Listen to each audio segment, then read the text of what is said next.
Hello बच्चों, आज हमारी एमपीटेट चयन परीक्षा वर्ग 2 की पहली क्लास होने वाली है, जो कि बिल्कुल फ्री ऑफ कॉस्ट है। यूट्यूब पे इस चैनल पे आपको एमपीटेट चयन परीक्षा वर्ग 2 की पूरी बिल्कुल free of cost classes and study material and DPPs सारी चीज़ें बिल्कुल फ्री ऑफ कॉस्ट मिलने वाली है इस चैनल पे। वो सारी जो चीज़ें हैं बिल्कुल फ्री ऑफ कॉस्ट होने वाली है, और वो सारी कंटेंट जो है हम अपने ऑफलाइन कोचिंग इंस्टीट्यूट में बच्चों को जो प्रोवाइड करते हैं वो सारा कंटेंट होने वाला है, जो कि बिल्कुल फ्री ऑफ कॉस्ट आपको इस चैनल पर मिलने वाला है। इसकी इन्फॉर्मेशन की ये कैसे आपको मिलेगा और कहाँ मिलेगा, इसकी इन्फॉर्मेशन मैंने वीडियो के बीच में बताई हुई है, तो आप वीडियो को देखते रहिए, वो इन्फॉर्मेशन भी आपको मिल जाएगी।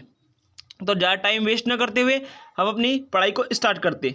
तो आज की जो हमारी क्लास होने वाली है वो होने वाली है साइंस के एक बहुत ही इंपॉर्टेंट चैप्टर, जिसके बिना कोई भी पेपर बनना इम्पॉसिबल है।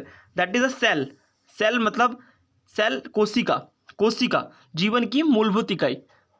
हो सकता है कि कई बच्चों ने इस चैप्टर को पढ़ा हो और कई बच्चों ने ना भी पढ़ा हो, लेकिन एमपीटेट वर्ग 2 के लिए इसको थोड़ा अलग तरीके से पढ़ना होगा और इसके जो कॉन्सेप्ट्स है उसको अच्छे से समझना होगा।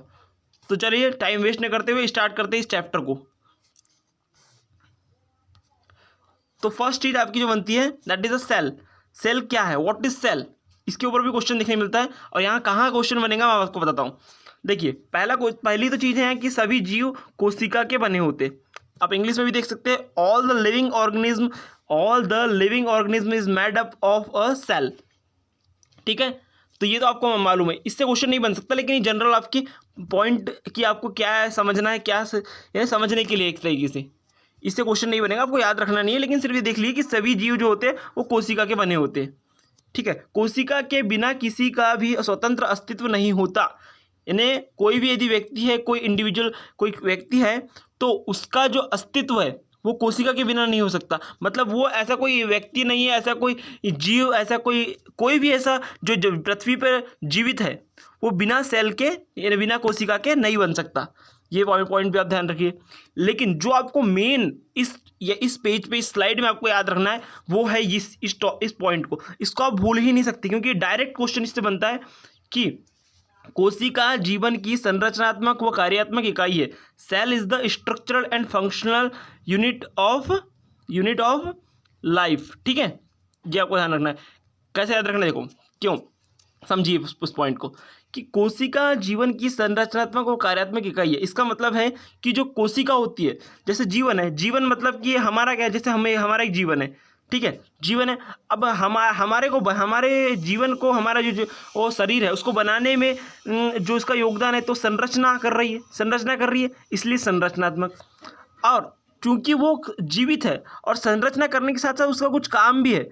काम हम लोग वर्क क्या है उसका, वो सब इस वीडियो में हम लोग पढ़ेंगे, लेकिन कार्य भी है उसका, तो संरचना भी कर रही है, कार्य भी कर रही है, इसलिए वो जीवन की संरचनात्मक व कार्यात्मक इकाई है। तो आपको वो जो क्वेश्चन देखने मिलेगा कि कोशिका जीवन की कैसी इकाई है, तो आप ध्यान रखिए कि कोशिका जीवन की संरचनात्मक व कार्यात्मक इकाई है। ठीक है, cell is the structural and functional unit of life. Okay, ठीक है, चलिए नेक्स्ट पेज पे चलते। नेक्स्ट पेज है डिस्कवरी ऑफ सेल, कोशिका की खोज। सबसे हॉट टॉपिक कोशिका की खोज। तो इस चीज को समझिए, बहुत ही अच्छा अमेजिंग होने वाला है। देखिए कि सर्वप्रथम कोशिका की जो खोज है एक ब्रिटिश वैज्ञानिक रॉबर्ट हुक। एक सेकंड में कलर चेंज कर लेता हूँ, इसका कलर थोड़ा सही नहीं आ रहा है, इसमें दिखना चाहिए ना आपको। कौन सा ले, ब्लैक कलर ले लेते हैं। ओके ठीक है। देखिए सर्वप्रथम कोशिका की जो खोज है एक ब्रिटिश वैज्ञानिक रॉबर्ट हुक द्वारा 1665 मतलब 1665 में वृक्षों की कॉर्क कोशिका में की गई। ये कॉर्क कोशिका क्या है, सारी चीज मैंने इस वीडियो में बताई हुई है, आप ध्यान से देखिए। सर्वप्रथम कोशिका की खोज एक ब्रिटिश वैज्ञानिक रॉबर्ट हुक, इस वैज्ञानिक का नाम याद रखना है। और कैसा वैज्ञानिक था, ब्रिटिश वैज्ञानिक रॉबर्ट हुक ने कौन से सन 1665 में वृक्षों की कॉर्क कोशिका में की गई। तो ये जो पूरा पॉइंट है आपको बहुत अच्छे से याद होना चाहिए, क्योंकि ये डायरेक्ट क्वेश्चन आपको देखने मिल सकता है। ठीक है, कि सर्वप्रथम किस साइंटिस्ट ने, किस वैज्ञानिक ने कोशिका की खोज की थी और कहाँ की थी, ठीक है। तो वो ब्रिटिश वैज्ञानिक रॉबर्ट हुक थे, जिन्होंने 1665 में वृक्षों की क्वार्क कोशिका में की थी, क्वार्क कोशिका में की थी, ठीक है।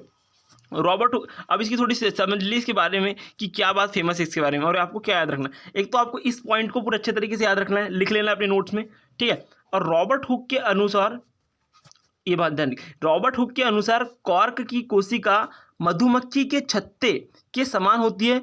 जिस तरह मधुमक्खी का छत्ता कई सारी छोटी छोटी इकाइयों से बना होता है, ठीक उसी तरह कॉर्क की कोशिका भी कई छोटी छोटी इकाइयों से बनी होती है, जिसे हुक ने कोशिका कहा, ठीक है। इस पॉइंट को याद रखेंगे। किसके तरह दिखती है कॉर्क की कोशिका, किस तरह का की संरचना होती है, तो वो मधुमक्खी के छत्ते के समान संरचना होती है। ये बात पूछ सकता है वो, ध्यान रखिए कि उसकी जो संरचना किसके समान होती है, मधुमक्खी के छत्ते के समान, ठीक है। याद रहेगा पॉइंट, ठीक है। अब आप कोई यदि इंग्लिश वाला बच्चा है तो इंग्लिश से भी देख सकता है कि at the first the cell is discovered by British scientist Robert Hooke in 1665 at the cork cell of the tree, ठीक है। According to the Robert Hooke, the cork cell is a honeycomb-like structure. Honeycomb is made up of a small units as like as the structure of cork cell. ठीक है, it is made up of a small units which is called cell by Hooke. ठीक है, ये English वालों के लिए है। यदि आप हिंदी वाले स्टूडेंट हो तो आपके लिए कितना ही काफ़ी है, आपको इतना ही याद रखना है, ठीक है। तो चलिए नेक्स्ट पेज पे चलते। ये देखिए, यह हमने आपके लिए बहुत, देखिए एक सेकेंड, कहाँ पक रहे हो भाई सब। देखिए, ये है कॉर्क की कोशिका, ये है कॉर्क की कोशिका। एक सेकेंड थोड़ा सा, ये जो है ये दिख रही है ना आपको, ये छोटे छोटे स्ट्रक्चर दिख रहे होंगे, ये देखिए, थोड़ा सा एक सेकेंड चेंज कर लेता हूँ थोड़ा। ये देखिए, ये छोटे छोटे स्ट्रक्चर से बनी हुई है, ये कॉर्क की कोशिका। एक चलो ये जो दिख रहा है आपको बार्क, ये बार्क मतलब ये छाल जो होती है ना, पेड़ की छाल, तो पेड़ की छाल को ही हम लोग कॉर्क की कोशिका बोला जाता है। ये पेड़ की छाल है, इसका सूक्ष्मदर्शी से देखा गया स्ट्रक्चर ये है, ठीक है। अब ये स्ट्रक्चर को, ये संरचना को आप देखिए, ये छोटे छोटे स्ट्रक्चर से बनी हुई है, देखिए सेम। ये है मधुमक्खी का छत्ता, और मधुमक्खी का छत्ता भी ऐसी छोटी छोटी चीज़ों से मिलकर बना हुआ है। तो ये उन्होंने जो इसका जो कंपेरिजन किया था, हुक जो वैज्ञानिक थे उन्होंने कंपैरिजन किया था, तो ऐसी छोटी छोटी जो कोशिकाएं थी, छोटी छोटी यूनिट्स जो इकाइयाँ थी, उसी तरीके से ये भी नहीं, तो इससे इसका कंपैरिजन किया, और ये जो छोटी छोटी जो इकाइयाँ है इनको उन्होंने कोशिका बोला था। ये आपको ये चित्र याद नहीं रखना है, सिर्फ समझाने के लिए है कि ऐसा आप, ताकि आपके जो दिमाग में है ये इमेजिनेशन बने कि क्या हुआ होगा, कैसे हुआ होगा, ठीक है। आप इसको याद नहीं भी रखेंगे चलेगा, लेकिन आपको बस समझाने के लिए है। आपको तो केवल इस पॉइंट को याद रखना है कि ये जो हम आपका ये ऊपर वाला जो जितना भी है सर्वप्रथम कोशिका की खोज वाला, ये पॉइंट को आपको याद रखना है, ठीक है। चलिए आगे चलते।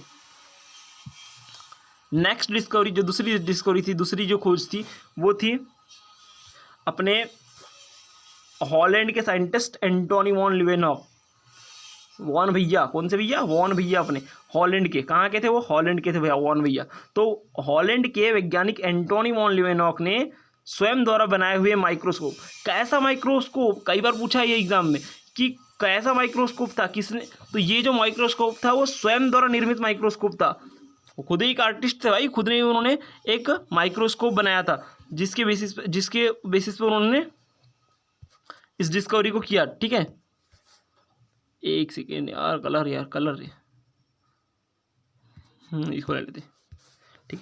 तो हुक ने हॉलैंड के साइंटिस्ट एंटोनी वॉन लीवेनॉक ने हुक के बाद हॉलैंड के वैज्ञानिक एंटोनी वॉन लीवेनॉक ने स्वयं द्वारा बनाए हुए माइक्रोस्कोप से जीवित कोशिका, बैक्टीरिया व मानव की कोशिका, ध्यान रखना कि कौन सी कोशिका थी, वो जीवित कोशिका, जो कि बैक्टीरिया और मानव की कोशिका थी।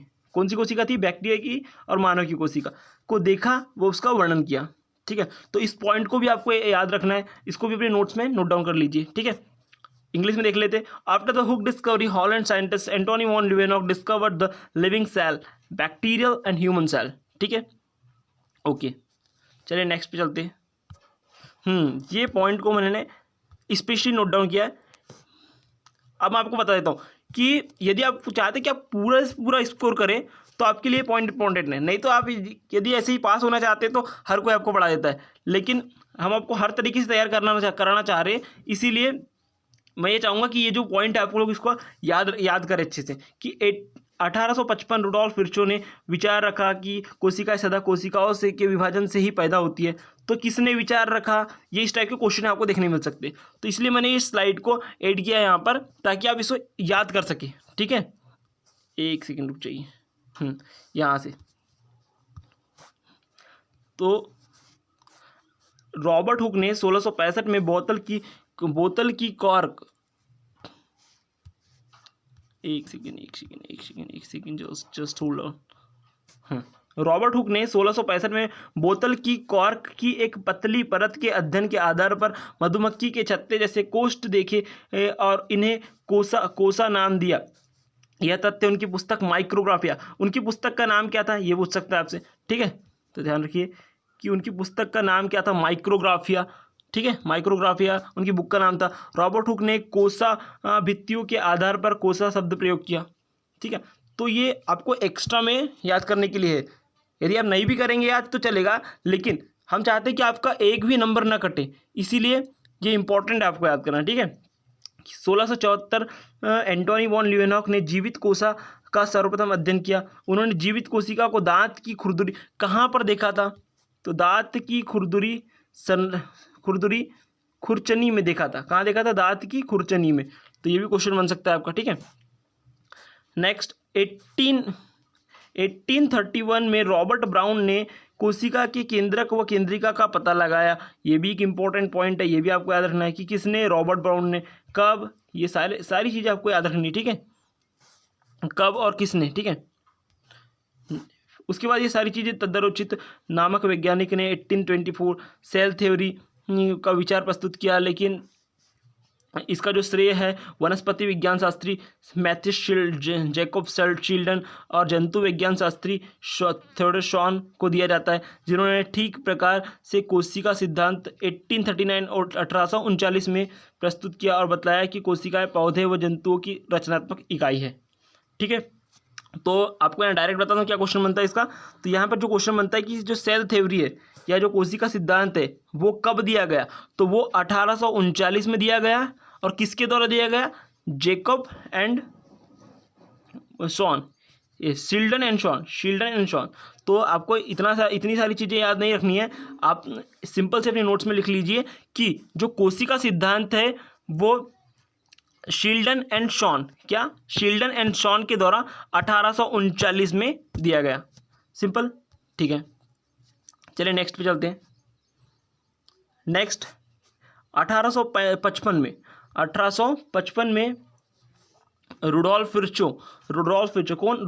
विर्चो ने विचार रखा कि कोशिकाएं सदा कोशिकाओं के विभाजन से ही पैदा होती है। तो इस विचार को किसने प्रस्तुत किया कि कोशिकाएं सदैव कोशिकाओं के विभाजन से ही पैदा होती है। तो ये क्वेश्चन आपको देखने मिल सकता है, और तो इसका जो आंसर है ये इस पॉइंट में बनेगा आपको। तो इस पॉइंट को बड़ा अच्छे से याद रखिए। ठीक है, देन उसके बाद में वॉटसन एंड क्रिक ने 1953 में डीएनए की डबल हेलिक्स संरचना की पहली बार घोषणा की। इस पॉइंट को भी याद, ये सारे याद रखने वाली चीज़ें, और ये सारी जितनी भी चीज़ें, ये पॉइंट आपको भी याद रखने। ठीक है, ताकि आप कोई भी अपना एक भी नंबर अपना छोड़ के ना आए, हर एक क्वेश्चन आपसे बनना चाहिए। आज आप मेहनत कर लेंगे तो आगे चल के आपके लिए ही सावधान एक बेटर स्कोप होगा। ठीक है, आप कोई भी क्वेश्चन नहीं छोड़ेंगे। ठीक है, एक क्वेश्चन देखिए, ये एक हॉट क्वेश्चन होने वाला है। ठीक है, कि सर्वप्रथम जीवित कोशिका है। ठीक है, सर्वप्रथम जीवित कोशिका की खोज किसने की, Robert Hooke, Robert Brown, Leeuwenhoek, Camillo Golgi. ठीक है, who discovered the living cell first, Robert Hooke, Leeuwenhoek, Robert Brown, Camillo Golgi. ये एक ही क्वेश्चन है, ये हिंदी में है, ये इंग्लिश में है। ठीक है, इसका आंसर देना है। इसके लिए आपको मैं जस्ट 5 सेकंड का टाइम दूंगा। 1 2 3 4 5। ठीक है, इसका जो आंसर होने वाला है वो होने वाला है Leeuwenhoek, that is the Antonie van Leeuwenhoek. Whose that is the Antonie van Leeuwenhoek. ठीक है, एंटोनी वॉन ल्यूवेनहॉक है इसका आंसर। कुछ बच्चों ने रॉबर्ट हुक लगाया होगा क्योंकि उन्होंने देखा होगा सर्वप्रथम को, लेकिन आपको ध्यान रखना है कि सर्वप्रथम के साथ साथ इसने लिखा है जीवित कोशिका। जो इसका कन्फ्यूजन कई बच्चों को रहता है, ये आपको ही नहीं है, कि जो जीवित कोशिका उन्होंने लिख दिया। क्या हुआ था कि रॉबर्ट हुक ने सर्वप्रथम कोशिका को देखा और उसका अध्ययन भी किया था, और उसकी खोज का श्रेय सर्वप्रथम रॉबर्ट हुक को ही दिया जाता है। लेकिन उन्होंने जो कोशिका को देखा था वो थी कॉर्क की कोशिका, जो कि एक मृत कोशिका होती है। वो एक जीवित कोशिका नहीं होती, वो एक मृत कोशिका होती है। और जीवित कोशिका की यदि बात आती है तो जीवित कोशिका के बारे में लिवेनहॉक ने किया था सबसे पहले, ठीक है। यदि मृत, क्योंकि वो मृत सीधे सीधे क्वेश्चन में पूछता है कि सर्वप्रथम कोशिका की खोज, तो वो उसका आंसर आता है रॉबर्ट हुक। बट उन्होंने क्या पूछा है, सर्वप्रथम जीवित कोशिका की खोज, तो उसका जो आंसर होने वाला है वो लिवेनहॉक होने वाला है, ठीक है। ठीक है, नेक्स्ट पे चलते हैं हम लोग। आगे बढ़ने से पहले देख लीजिए आपको क्लासेस कहाँ मिलने वाली। क्लासेस का जो शेड्यूल होने वाला है, बिल्कुल ध्यान दीजिए इस पर। क्लासेस का जो हमारा शेड्यूल होने वाला है वो होने वाला है, रिकॉर्डेड क्लासेस होने वाली है इस चैनल पे, बिल्कुल free of cost recorded class होने वाली है। टाइम होने वाला है डेली मॉर्निंग 10 o'clock 10 बजे डेली होने वाली है, ठीक है। Free classes on this channel, बिल्कुल फ्री ऑफ कॉस्ट होने वाली क्लासेस, वो भी इसी चैनल अभिवाद ऑफिशियल यूट्यूब चैनल पे, ठीक है। और फ्री स्टडी मटेरियल मिलने वाला है आपको, जो आपको कैसे मिलेगा आप सारी चीज़ आपको बताएंगे, लेकिन free study material, free DPP daily practice paper मिलने वाले हैं, और आगे चल के बिल्कुल फ्री ऑफ कॉस्ट आपको टेस्ट पेपर्स भी मिलेंगे, बिल्कुल फ्री ऑफ कॉस्ट, ठीक है। अब कैसे मिलेंगे, कहाँ मिलेंगे, ये चीज़ देखिए।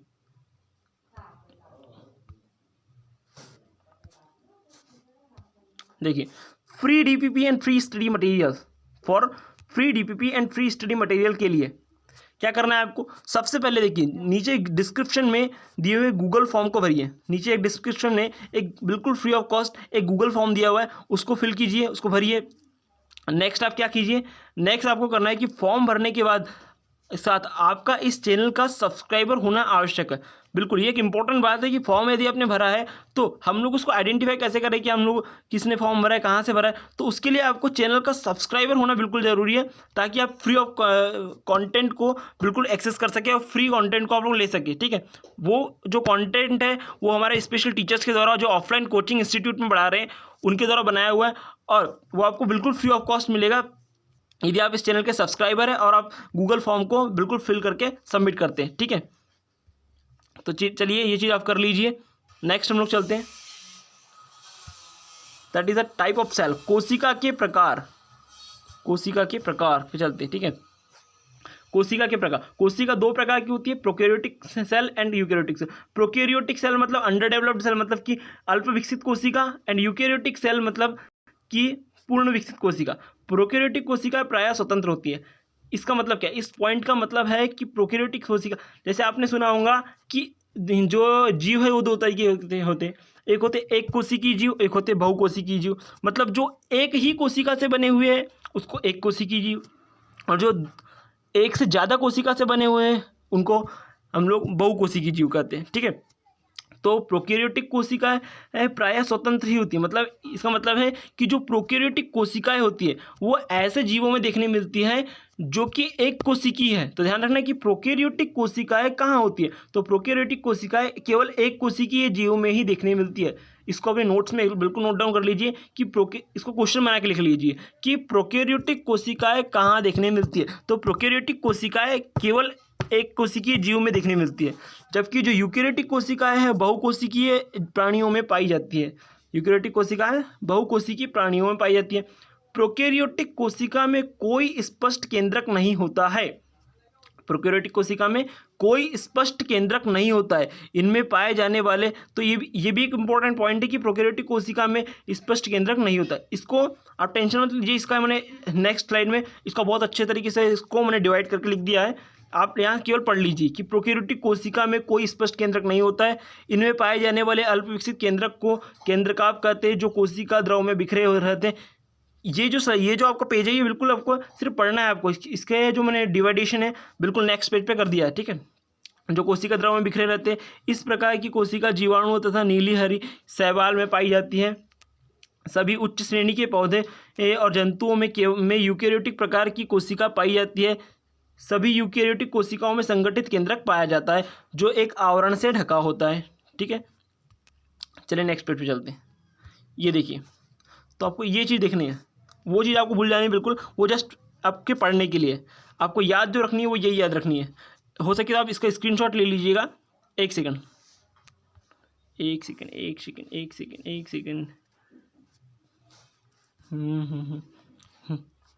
लीजिए, एक सेकंड, आप इसका स्क्रीनशॉट ले लीजिए। वैसे हमारे जो कंटेंट आपको मिलता है वो इसमें आपको स्लाइड्स भी मिल जाती हैं यदि आप हमारे चैनल के मेंबर है तो, लेकिन आप अभी स्क्रीनशॉट ले लीजिए इसका, ठीक है। 1 2 3, ठीक, ओके, चलिए स्टार्ट करते। देखिए क्या होता है, देखो प्रोकैरियोटिक एंड यूकैरियोटिक कोशिका के जो प्रकार है उसमें एक है प्रोकैरियोटिक कोशिका और एक है यूकैरियोटिक कोशिका, ठीक है। तो केंद्रीय झिल्ली अनुपस्थित, प्रोकैरियोटिक कोशिका में न्यूक्लियर मेम्ब्रेन एब्सेंट, मतलब केंद्रीय झिल्ली अनुपस्थित होती है, और यूकैरियोटिक कोशिका में केंद्रीय झिल्ली उपस्थित होती है, न्यूक्लियर मेम्ब्रेन प्रेजेंट होती है। ये न्यूक्लियर मेम्ब्रेन क्या होती है, ये सारी चीज़ें आपको अभी वीडियो में आगे मिलेंगी, लेकिन आप अभी सिर्फ अंतर याद रखिए। तीनों पॉइंट बड़े इंपॉर्टेंट है, इससे क्वेश्चन आपको देखने मिल सकता है, ठीक है। केंद्रीय झिल्ली अनुपस्थित, केंद्रीय झिल्ली उपस्थित, डीएनए में हिस्टोन प्रोटीन अनुपस्थित, डीएनए में हिस्टोन प्रोटीन उपस्थित, कोशिका झिल्ली रहित कोशिकांग एंड कोशिका झिल्ली सहित कोशिकांग, membraneless cell organelle and membrane bound cell organelles except ribosome, ribosome except ribosome क्यों, ये ध्यान रखना कि एक्सेप्शन बड़ा इंपॉर्टेंट है इसमें, कि राइबोसोम एक्सेप्शन क्यों है। राइबोसोम इसलिए एक्सेप्शन है क्योंकि राइबोसोम एक ऐसा सेल ऑर्गेनेल, एक ऐसा कोशिकांग है जो बिना सेल मेम्ब्रेन के पाया जाता है, चाहे वो प्रोकैरियोटिक कोशिका हो या यूकैरियोटिक कोशिका हो, दोनों ही केस में, ठीक है।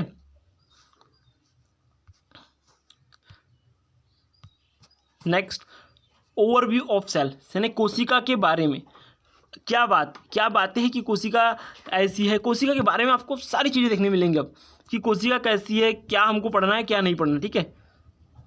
चलिए स्टार्ट करते हैं। देखिए ये चित्र आपको कोई याद नहीं रखने, कोई आपको पूछेगा नहीं, लेकिन जस्ट आपकी जो दिमाग की जो इमेजिनेशन पावर होती है वो बहुत अच्छी होती है, ताकि आप बहुत लंबे समय तक चीज़ों को याद रख सकते हैं और फील ले सकते हैं, ठीक है। आपको ये चित्र मैं इसलिए दिखा रहा हूँ ताकि आपको ऐसे भी क्वेश्चन बन सके जो आपने नहीं भी पढ़े, वो भी क्वेश्चन आपसे फीलिंग के साथ हो जाए, क्योंकि फीलिंग एक ऐसी चीज़ होती है जो हम लोग बिना, यदि उस क्वेश्चन को नहीं भी पढ़ा है हमने तो वो भी हमसे बन जाता है।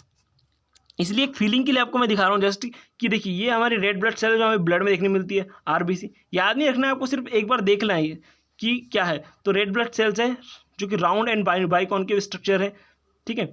ये आपको एक चैप्टर में देखने मिलेगा, वैसे आपको दैट इज़ उस चैप्टर का नाम अपना द्रव, जो अपना ब्लड के बारे में हम लोग जिसमें रक्त के बारे में पढ़ेंगे, तो रक्त में ये चीज़ देखने मिलेंगी कि आरबीसी कैसी होती है, बाइकॉन्केव। लेकिन आप देखिए कि अभी कि ये स्ट्रक्चर कैसा होता है उसका, उस टाइप का स्ट्रक्चर होता है। डब्ल्यूबीसी जो वाइट ब्लड सेल होती है वो इस तरीके देखने मिलती है। इस तरीके से सारी चीज़ें आपको देखने मिलती है। नर्व सेल हो गई, ये सारी चीज़ें आपको सिर्फ देखना है, आपको एक बार जस्ट इसको देखना है, स्क्रीनशॉट ले लीजिए ज़्यादा ये देखने के लिए, या एक बार देख लीजिए सिर्फ, ठीक है। याद नहीं करना है आपको इसको, ठीक है।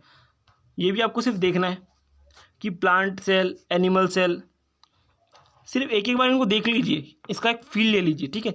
जो आपको याद करना है मैं आपको बता दूंगा, ये भी आपको याद नहीं करना है, ठीक है। प्लांट सेल, इसको भी आप देख लीजिए, लेकिन इसको आप याद रखने की कोशिश कीजिए। मैं ये नहीं बोल रहा हूँ कि आप इसको पूरा एज अ टीज़ याद रखिए जैसा है वैसा, इसको आप उतना ही याद कीजिए जितना आपको बन रहा है, ठीक है। क्योंकि इसका जो स्ट्रक्चर है, इसमें क्या क्या चीज़ें है, ये इंपॉर्टेंट है।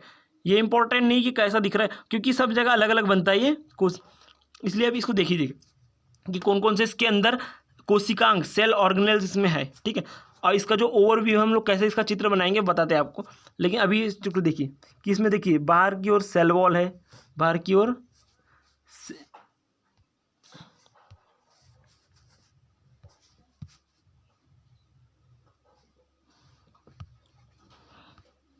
इसके बाहर की ओर सेल वॉल है, उससे सेल वॉल के थोड़ा अंदर जाएंगे सेल मेम्ब्रेन है, सेल मेम्ब्रेन के फिर यहाँ पर देखिए एक स्ट्रक्चर गोल्जी एपरेटस है, से ये एक वैक्यूल मेम्ब्रेन है।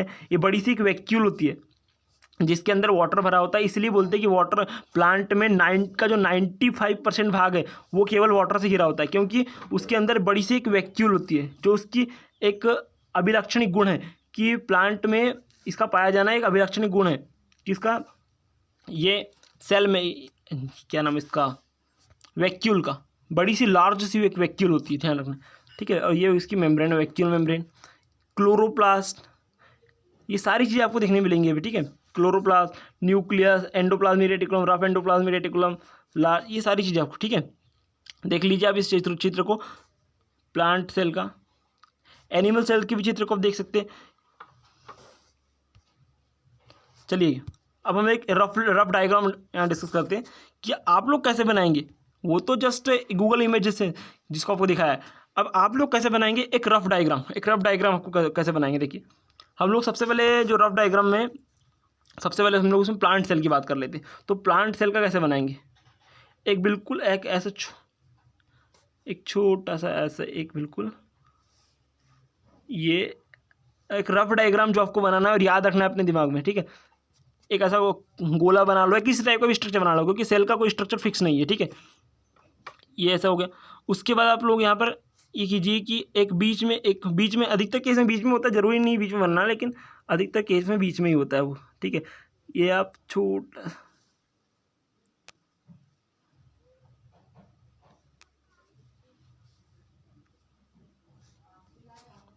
ठीक है। ओके देन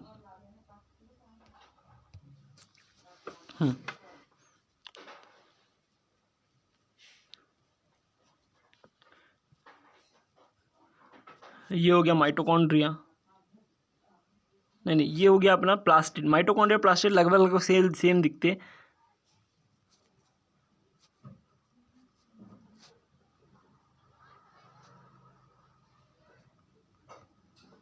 ये प्लास्टिड हो गया, ठीक है। अब माइटोकॉन्ड्रिया लाल दिखता है, रेड कलर का होता है अधिकतर केस में, इसलिए हम लोग उसको रेड कलर से बनाएंगे, ठीक है। एक रफ डायग्राम आपके सामने शो कर रहे हैं हम लोग, ठीक है।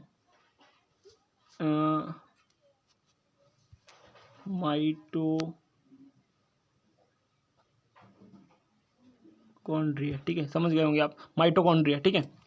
देन उसके बाद में इसमें जो मेन स्ट्रक्चर होते हैं that is plant cell. Plant cell में सेंट्रोसोम एक स्ट्रक्चर होता है, वो नहीं होता प्लांट सेल में, सेंट्रोसोम नहीं होता है, ठीक है। इसमें और कौन सा देखने मिलता है, प्लास्टिड होता है इसमें, प्लास्टिड हमने दिखा दिए, माइटोकॉन्ड्रिया दिखा दिए, और जो इसमें मेन स्ट्रक्चर और कौन कौन से होते हैं, ये सबसे बड़ी जो ये बीच में दिख रही है आपको, ये क्या है, बहुत सारे लोग इसमें डाउट होगा कि ये क्या है, ये बड़ी सी, तो ये है लार्ज वैक्यूल, बड़ी सी एक वैक्यूल होती है इसमें, लार्ज वैक्यूल, रिक्तिका जिसको बोलते हैं, एक बड़ी रिक्तिका होती है, लार्ज वैक्यूल जिसको बोलते हैं, ठीक है। इसके अंदर वाटर भरा होता है, क्या होता है इसके अंदर, वाटर भरा होता है, छोटे छोटे वाटर, इसलिए 95% ऑफ द भाग जो होता है ये प्लांट का वो वाटर से घिरा होता है, ठीक है। लार्ज सी वैक्यूल है। इस तरीके से आप सारे ऑर्गन इसके आजू बाजू यहाँ पर ऐसे हर जगह, चाहे वो गोल्जी का हो, वो इस तरीके से बना सकते हैं, ठीक है, गोल्जी का बना सकते हैं। और यहाँ पर सबसे इम्पोर्टेंट एक स्ट्रक्चर ये इस तरीके से, ये है एंडोप्लाज्मिक रेटिकुलम, जिसको हम लोग लिख लीजिए, एंडोप्लाज्मिक रेटिकुलम है, जिसके ऊपर राइबोसोम देखने मिलते हैं। इन सारी चीज़ों का हम लोग पढ़ेंगे, जस्ट आपको मैं बता रहा हूँ कि आपको एक सिंपल सा डायग्राम कैसे आपको बनाना है उसको याद रखना है, ठीक है। बार बार बनाएंगे तो याद हो जाएगा, ठीक है। चित्र को जो हमने आपको पहले ड्रॉ दिखाए हैं, इस ड्रॉ के बेसिस पर, ये ड्रॉ और ये ड्रॉ के बेसिस पर आपको वो इस ड्रॉ को अपने माइंड में फिक्स करना है, ठीक है। अब उन स्ट्रक्चर्स के बारे में बात कर लेते हैं। एक्सटर्नल स्ट्रक्चर ऑफ सेल, कोशिका के बाहर की संरचना, कोशिका के बाहर क्या संरचना होती, किस तरीके होती है, सब चीज़ पढ़ते हैं, ठीक है। तो वो होती कोशिका झिल्ली और कोशिका भित्ति। ये क्या बला है, देखो कोशिका झिल्ली और कोशिका भित्ति बताता हूँ आपको मैं। कोशिकाएं देखिए, ये कोशिकाएं सजीव होती है तथा वे सभी कार्य करती है जिन्हें सजीव प्राणी करते हैं। इनका आकार अति सूक्ष्म तथा आकृति गोलाकार, अंडाकार, स्तंभाकार, रोमयुक्त, कशाभिका युक्त, बहुभुजीय आदि प्रकार की होती है। ये सारी चीज़ें आपको याद नहीं रही, जस्ट वेस्ट है ये, ठीक है। ये सिर्फ आपको पढ़ने के लिए है, ताकि जो ज़्यादा से ज़्यादा पढ़ने वाला इंसान वो पढ़ सके, उसको कोई मतलब नहीं, इसका कोई चीज़ नहीं आती, ठीक है। आपको जो आती है वो चीज़ यहाँ से आती, इंपॉर्टेंट है कि ये जो कोशिका ये जेली जैसी एक वस्तु द्वारा घिरी होती है। कैसा स्ट्रक्चर होता है, जेली जैसे, कैसा, जेली भैया, जेली जैसे स्ट्रक्चर होता है, ठीक है। इस आवरण को सेल मेम्ब्रेन या कोशिका झिल्ली कहते हैं। क्या बोलते हैं इसको, सेल मेम्ब्रेन या कोशिका झिल्ली कहते हैं। यह झिल्ली सिलेक्टिवली परमिएबल, ठीक है, एक अवकलीय पारगम्य, बहुत ज़्यादा जरूरी है ये, क्या कैसी होती है, अवकलीय पारगम्य, मतलब सिलेक्टिवली परमिएबल होती है। ये बार बहुत बार पूछेंगे कि कौन सी ऐसी झिल्ली है जो कि सिलेक्टिवली परमिएबल होती है, अवकलीय परमिएबल होती है, ठीक है। और वो कहाँ होती है, तो वो कोशिका के बाहर होती है और वो कोशिका झिल्ली होती है, ठीक है। अब सिलेक्टिवली परमिएबल का मतलब क्या है, सिलेक्टिवली मतलब सिलेक्ट करके भेजना, समझ रहे हो। सिलेक्टिवली का मतलब होता है सिलेक्ट करके भेजना, जैसे वो अपने, अब बाहर वो संरचना है, अब बाहर से वो अंदर उस चीज़ को जाने देंगी, या अंदर से वो बाहर उस चीज़ को जाने देंगी जो वो सिलेक्ट करेंगी, ठीक है। वो एक सिलेक्ट करने वाली इंपॉर्टेंट है। देखो वो क्या करती है, सिलेक्ट करती है कि किसको भेजना है किसको नहीं भेजना है, ठीक है। तो इसलिए वो सिलेक्टिवली परमिएबल है। कैसी है, सिलेक्टिवली परमिएबल है होती है, जिसका अर्थ है कि झिल्ली किसी पदार्थ या अणु को मुक्त रूप से पार होने देती है, सीमित मात्रा में पार होने देती है, या बिल्कुल रोक देती है। वो उसके ऊपर डिपेंड करता है कि वो किसको सिलेक्ट कर रही है, किसको कितना जाने देना है, सारी चीज़ें उस झिल्ली पर डिपेंड करती है। इसीलिए उसको बोल रहे हैं सिलेक्टिवली परमिएबल। बहुत इंपॉर्टेंट, आपको ध्यान रखना है कि सिलेक्टिवली परमिएबल होती है, ठीक है। इसे कभी कभी हम लोग प्लाज्मा मेम्ब्रेन भी कहा जाता है, ठीक है। क्या बोलते हैं इसको हम लोग, प्लाज्मा मेम्ब्रेन, क्योंकि वो प्लाज्मा को कवर कर रही है, इसलिए प्लाज्मा मेम्ब्रेन, ठीक है। प्लाज्मा को कैसे कवर कर रही है, देखो इस टाइप से हमारी सेल होती है, ठीक है। ये हमारा बीच में न्यूक्लियस होता है। अब न्यूक्लियस होता है, अब यहाँ पर जो देखो ये अपना प्लाज्मा, ये अपना क्या बोलते हैं, साइटोप्लाज्म, जिसको कोशिका द्रव्य बोलते हैं। कोशिका द्रव्य को ही हम लोग प्लाज्मा में भी बोलते हैं, क्या बोलते हैं, प्लाज्मा भी बोलते हैं इसको, दोनों चीज़ इसका नाम है। तो ये जो मेम्ब्रेन है ये हमारी सेल मेम्ब्रेन है। अब सेल मेम्ब्रेन है, सेल मेम्ब्रेन की ऐसे बाहर की ओर, यदि प्लांट कोशिका होंगी तो बाहर की ओर कोशिका भित्ति होगी, यदि प्लांट कोशिका नहीं है तो कोशिका भित्ति नहीं होगी, ये सिर्फ और सिर्फ सेल मेम्ब्रेन होंगी, ठीक है। तो ये सेल मेम्ब्रेन और ये कोशिका भित्ति। तो ये सेल मेम्ब्रेन जो है ये सिलेक्टिवली परमिएबल है, ये जाने आने से वहाँ पर इंटरफेयर करेंगी, ठीक है।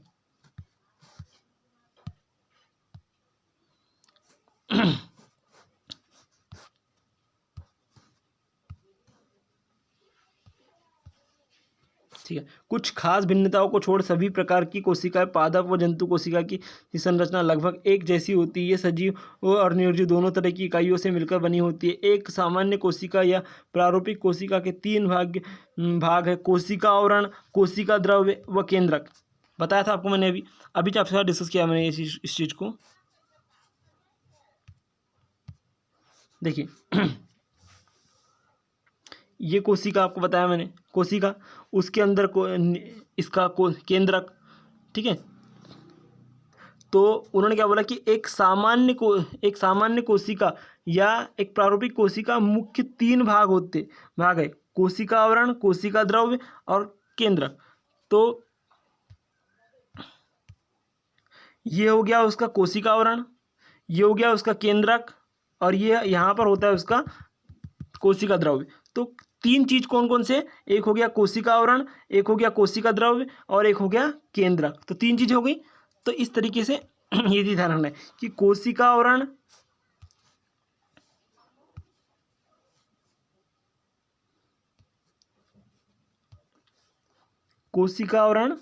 कोशिका द्रव्य और केंद्रक, ये तीनों चीजों से सेल मेनली बनी होती है। ये ध्यान रखना ही पूछ सकता है कि एक सामान्य कोशिका या प्रारूपिक कोशिका में कौन से तीन मुख्य भाग होते हैं, ठीक है। तो ये चीज होती है।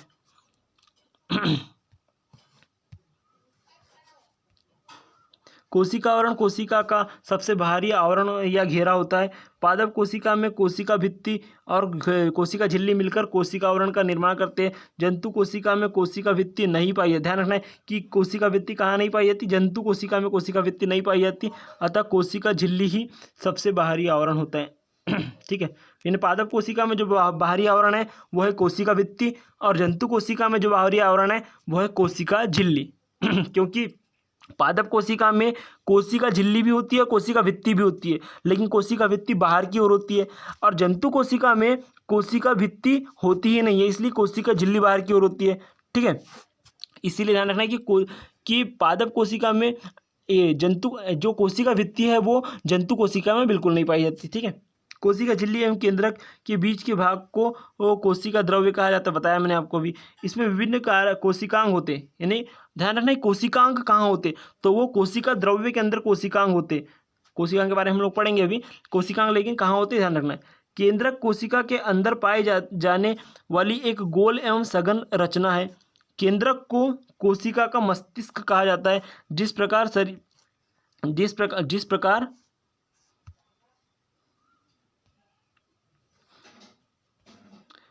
शरीर की सारे क्रियाओं का नियंत्रण मस्तिष्क करता है, ठीक उसी प्रकार कोशिका के सारे कार्यों का नियंत्रण केंद्रक करता है। ठीक है। अब सेल ऑर्गेनेल को हम लोग पढ़े इससे, लेकिन हमारा जो वीडियो का जो टाइमिंग है वो बहुत ज़्यादा हो रहा है, इसलिए हम लोग इसको अपने नेक्स्ट क्लास में डिस्कस करेंगे। ठीक है। तो अभी हम लोग यहीं पर इसको रोकते हैं, लेकिन आपके लिए एक इम्पॉर्टेंट इन्फॉर्मेशन मैं आपको यहाँ शेयर करना चाहूँगा। ये देखिए, ये सारी स्लाइड्स हमने बना के लाए थे आपके लिए, तो ये भी आपको याद रखना है। जो कि अभी फिलहाल हम लोग यहाँ पर चलते हैं। ये देखिए, फिर से आपको मैं एक बार याद दिला दूँ कि जो free DPP and free study material के लिए आपको नीचे गूगल फॉर्म को भरना है एंड चैनल को सब्सक्राइब करना है, बिल्कुल फ्री ऑफ कॉस्ट, ताकि आपको ये मटेरियल मिल सके। ठीक है। नेक्स्ट क्लास अनाउंसमेंट देख लेते हैं। एक छोटा सा announcement, tomorrow is the chemistry class. कल आपकी केमिस्ट्री क्लास होने वाली, बिल्कुल ठीक इसी टाइम पे, टाइम 10 बजे। Like this class for the supporters and subscribe this channel to and grow yourself. ठीक है। यदि आपको ग्रो करना है आपको बिल्कुल फ्री ऑफ कॉस्ट हर कंटेंट चाहिए, बिल्कुल फ्री ऑफ कॉस्ट आपको पढ़ाई करनी है, वो भी ऑथेंटिक पढ़ाई, ताकि आप सिलेक्ट हो सके। ठीक है। तो इसलिए इस चैनल को सब्सक्राइब कर लीजिए। और यदि हमको आप सपोर्ट करना चाहते हैं और आप चाहते हैं कि आपको अच्छे से अच्छा कंटेंट लगातार मिलते रहे, इसलिए हमारे क्लास को बिल्कुल लाइक कीजिए और शेयर कीजिए। ठीक है। Thank you.